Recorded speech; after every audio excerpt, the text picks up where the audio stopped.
Welcome back to the channel. On today's episode, we're going to be doing some E85 tuning on this GSXR 1000. So what I'm going to do now is I'm going to get this fuel drained out. It's 93 pump gas in the bike now, so I'm going to go ahead and get that drained out.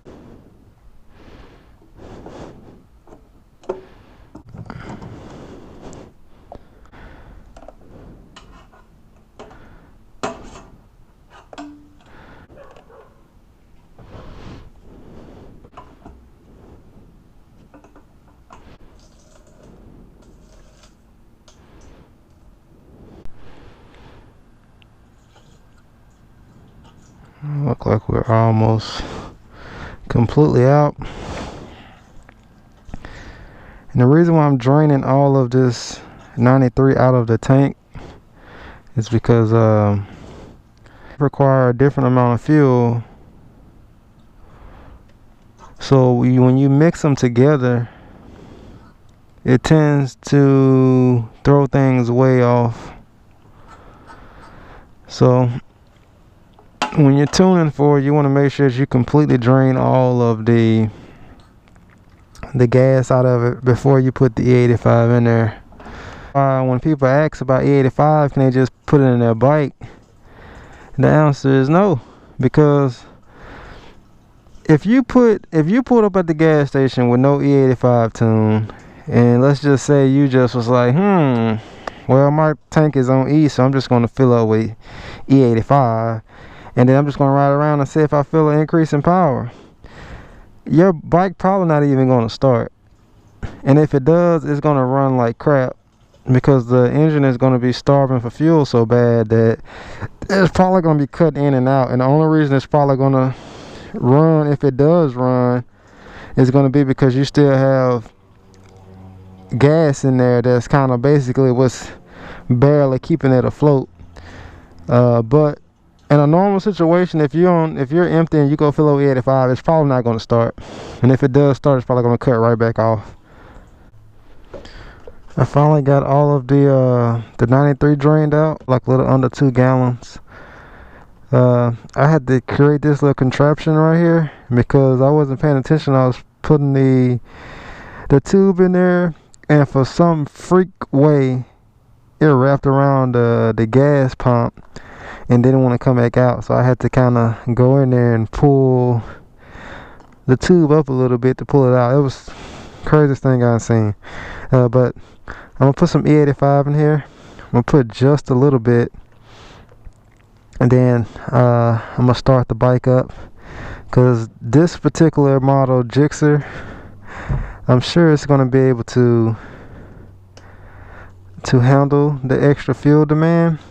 But I'm going to put just a tad bit in there and test it before I just dump the whole thing, and then I end up having to drain it all back out or something.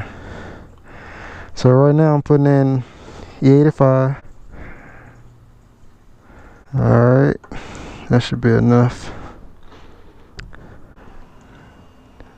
Alright, so I got the E85 base map started. So I'm going to go ahead and transfer it over to the ECU. The software that I use, it does allow for me to go directly to the ECU, so I don't have to use any piggyback systems like a Bazaz or a like Power Commander. I don't need none of that. I just go directly to the ECU, and it makes things smooth and easy. Alright, so I got this GSXR on E85. I checked the air fuel ratio before I left, and it did meet the target AFR. Actually went over a little bit more, which is why usually when people tune for E85, they usually use 30% extra fuel as just like a common ground of where to start, because it don't always come out to be 30%. You might only need an additional 25%, or you may need a little bit more, or you may need a little bit less. It just depends on your setup and the actual tuning, and because you can control your secondary injectors, and you got like some other little things that can affect the fuel delivery itself too, that can change the actual amount of fuel that the bike need. So right now the bike is on E85. I haven't changed the timing on it at all. I'm riding on stock timing, and the bike is riding perfect. It's not bulking or jumping or jerking. So as of right now, that means that the fuel demand of what the bike needs is there. Now, according to the AFR that I saw, it's probably getting a little bit too much fuel, but that was just at idle. So I'm just taking it around the block to see what it's doing everywhere. I'm just gonna do like a quick second gear pull, and once I get it up to red line, I'm just gonna pull over and see what it's actually doing. And then if that wide open throttle, if the AFRs are still within the target range, then that means we're gonna be good to go. Then at that point, I'm just gonna tune the bike as I normally would, and then I will adjust the timing once I get everything how I want it. Because with E85, the benefits come from it with the timing. The general rule is that E85 is around 105 octane, which is why it's a popular option, you know, to use in cars or in bikes or whatever, to get that extra power from that extra ignition advance in the timing. I've used the 85 a long time in my car. It was more popular in the car market, really. It's just kind of really becoming mainstream with bikes. I remember when I first got my bike, my R1, I was asking around about E85 and people thought I was crazy.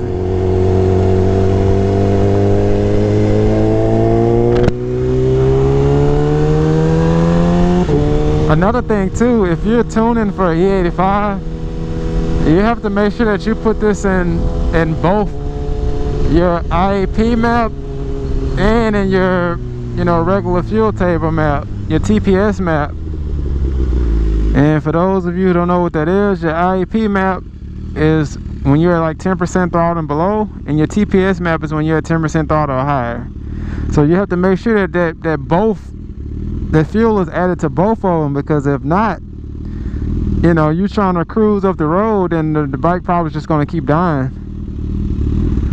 Because when you're cruising, you know, you're usually in your IAP map, unless you're cruising hard, you know, with the throttle pulled back and just, you know, driving pretty fast, and you're most likely going to be in your TPS map. Are they open on Sunday? Oh, they close on Sunday. I was gonna stop by that motorcycle shop and get me some gloves. Actually, I'm just gonna pull over right now and then just check to see what we got going on.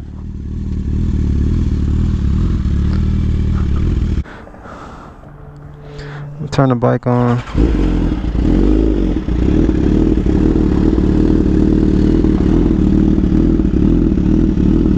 See on this screen right here, this right here shows pretty much everything of what the bike doing live.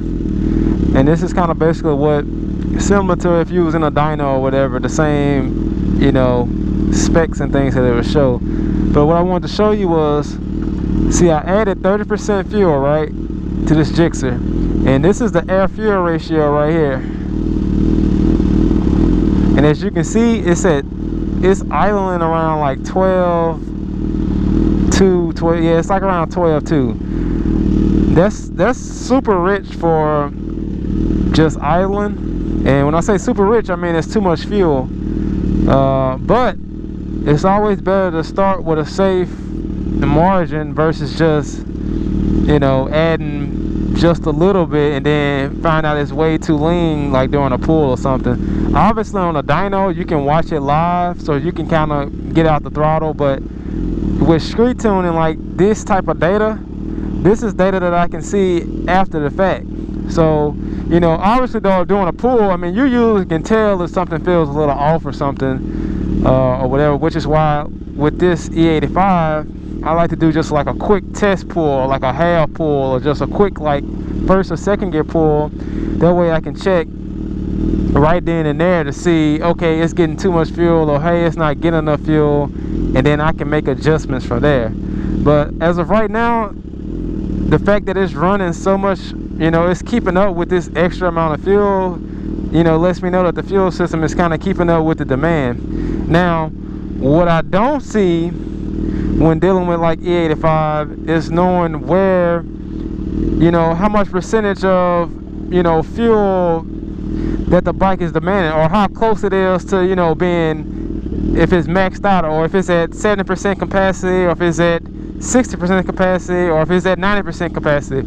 That's something that I don't know. So when you're running E85, even if the system can keep up with it, you're still technically, I would say, running the risk of potentially running your fuel system on the edge.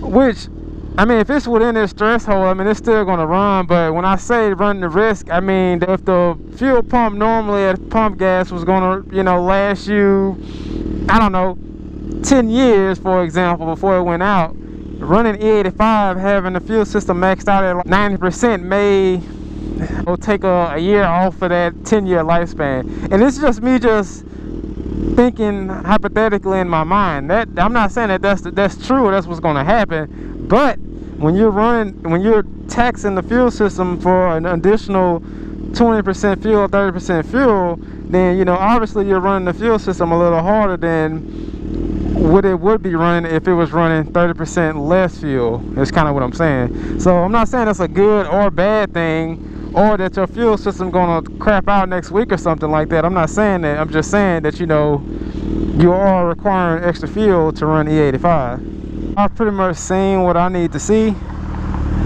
I'm gonna take the bike back home and make some adjustments to the fuel, because like right now it's getting too much fuel. So I'm gonna go back to the house and I'm gonna make the adjustments to take some fuel out, and then I'm gonna meet up with the owner of the bike, and then he's gonna get on it, because I have my logging system on it, and today is a gorgeous day. So what we're gonna do is we're just gonna go riding through the city, you know, just have a good time, and then I'm just gonna leave the logger on the bike so he can record all the data for me. And then once we get done enjoying this beautiful day, I'm just gonna go back, and then I'm just gonna start fine-tuning the bike from there. And that's pretty much how I tune every bike.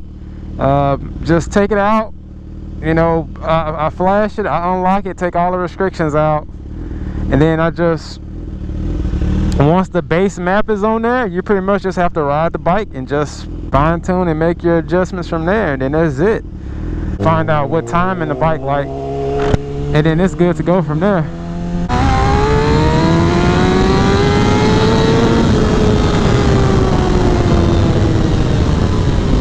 That was my first wide open throttle all the way to red line.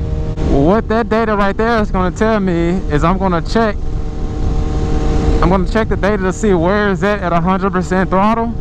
And at 100% throttle, if the AFR is staying within the range that it needs to be, then we good to go. Because, you know, the bike can keep up with the demand just kind of cruising around, but you want to make sure once you fully in the bike that it's keeping up with the fuel, you know, up top and stuff, because that's where you can really do damage to the motor. All right, let's roll. All right, just met up with the owner of the Jigsaw. We finna go out and have us a nice little ride.